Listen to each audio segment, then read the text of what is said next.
communications are like, the promotions.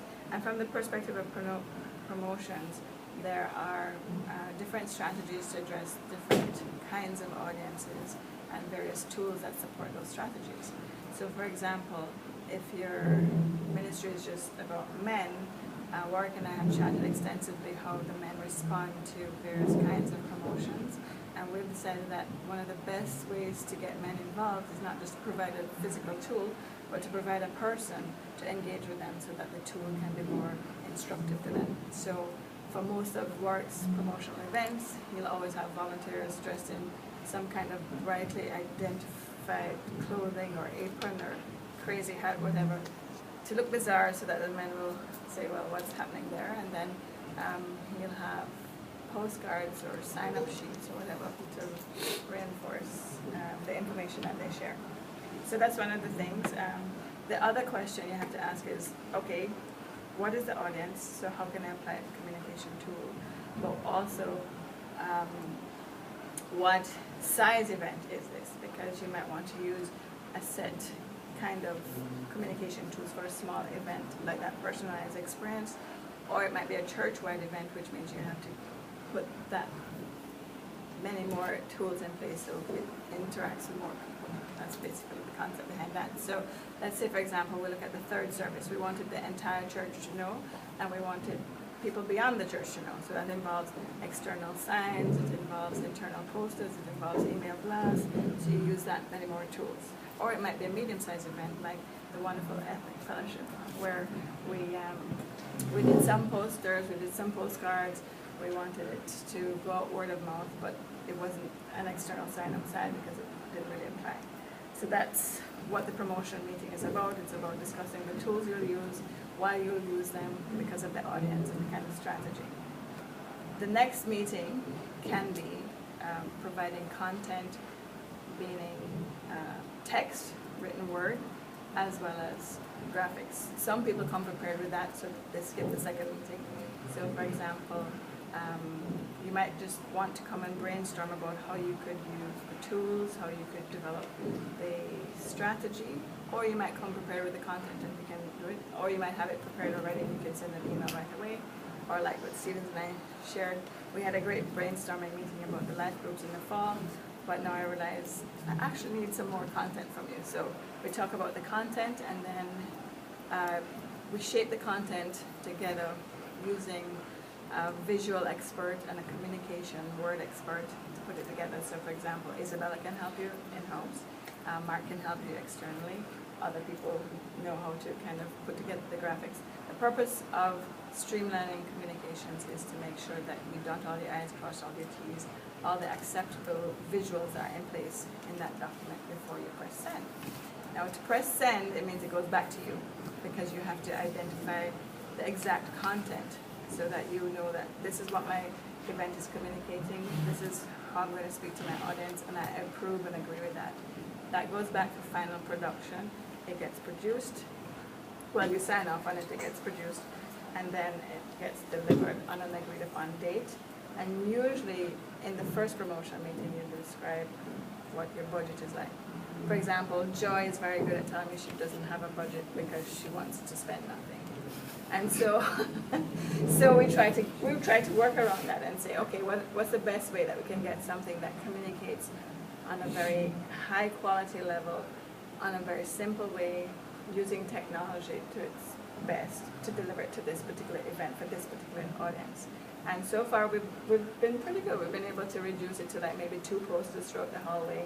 She's very good at e-blast. She connects the world on Facebook, so she minimizes some of her costs. But that's because it's usually a smaller, more focused event. You probably couldn't get away with a reduced budget if it were church-wide or a bigger size event. Like seminar, you can't.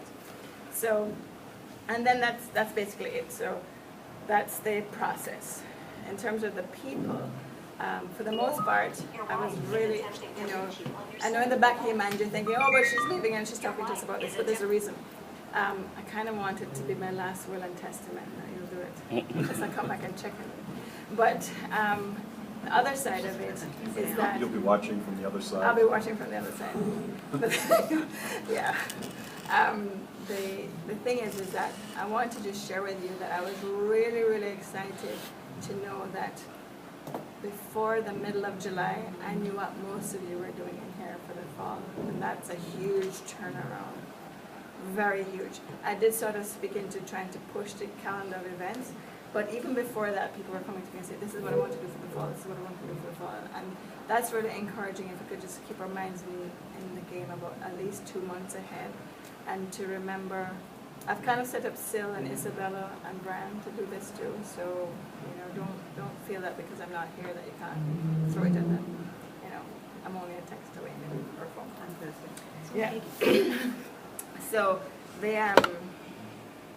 the people aspect, the biggest problem now, so I'm not having an issue with our folks on team.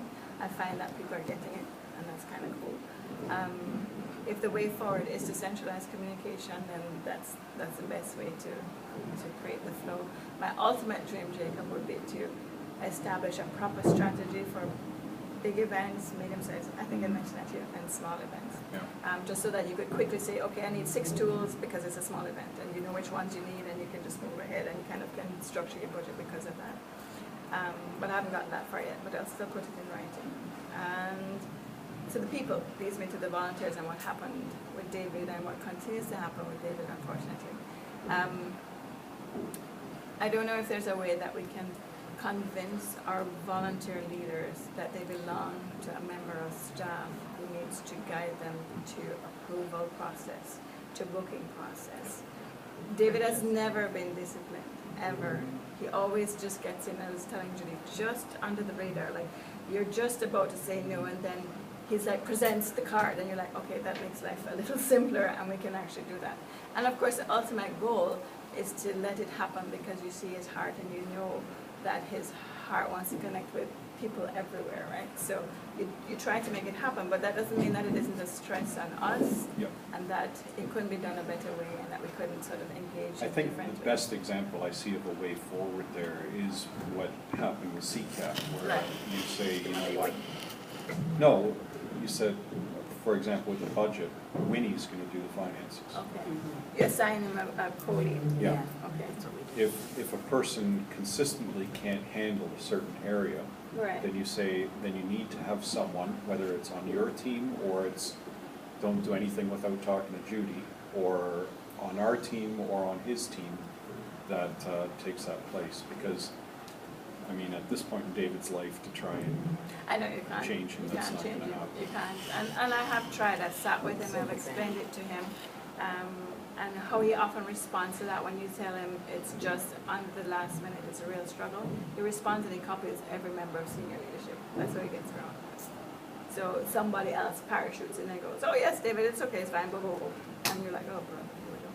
So, but I've explained to him it's not that we don't want to help, it's just that there are ways to do things that communicates very clearly. For example, he very happily went ahead and did that, and out of years of telling him that if you're going to place it at the Welcome Center and call it People's Sub-Asian Fellowships, you have to put our logo on it. He's put the logo on himself, but he also forgot to put email addresses to contact him. So that's why you need a second pair of eyes who that's what they do. That's what they do. We look for errors and we correct them. So we would have said who, what, where, when, why, how, and he hasn't fulfilled the who. Because he hasn't said, who the audience is to us, so we don't know. And we can't recommend how many he might need to print, probably over-printed, because he thinks large and he thinks that the entire church will come and bring their friends. So, that's just an example, but there are a couple of others. And I will agree, CCAT has become more focused on getting things to us in a very clear, streamlined way. Isabella and himself have a great relationship, and that International Fellowship Ministries brochure is just being turned out. It's like clockwork for her now, and he really provides her with all the content at once. So that's really cool. That works well. And if you think of where that started. I remember where it started. It was a disaster. He had printed them and put them at the front. Yep. Yeah. And all we got was a phone call. Joy, can you please take me out? Yeah. And I mean, the big thing is to make that transition well. I mean, we want to encourage people to develop ministries. We want people to look around and see what God has them to do, but then we also want them to